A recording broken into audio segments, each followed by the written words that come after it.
मी सचिन उकंडे, सहाय्यक अभियंता, शहर शाखा क्रमांक 3. आम्ही संयुक्तिक, माझ्यासोबत आहे सचिन बनकर साहेब, शाखा क्रमांक 5 MIDC. इथे आम्ही मीटर तपासणी करण्याकरिता सत्यमनगर इथं आलेलो असता आम्ही इथे या बॉक्समधील 3 मीटर चेक केलेले आहेत. त्यामध्ये असं आढळून आलेलं आहे की आपलं जे काही नॉर्मल मीटर आहे त्या नॉर्मल मीटरमध्ये कोणत्याही प्रकारचा कलर केलेला नाहीये, किंवा इथे जे काही सील आहे त्या सीलच्या टर्मिनल केला जी काही तार आहे तिला कोणत्याही प्रकारचा कलर आढळून आलेला नाहीये. आणि या ठिकाणी हे सगळं प्लेन आहे. त्यानंतर आम्ही ग्राहकांचं मीटर चेक केलं, ज्याचा ग्राहक क्रमांक आहे 768416 व मीटर क्रमांक आहे MS2690497. या ग्राहकाचा मीटर आम्ही तपासला असता त्या ठिकाणी या जे सील आहेत त्या सीलमध्ये इथे कलर दिसत आहे.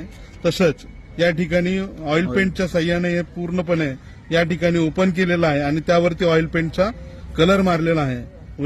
यामध्ये मीटरमध्ये चोरीच्या उद्देशाने यांनी यामध्ये काहीतरी फेरफार केलेला आहे. याकरता आपण हे मीटर काढत आहोत.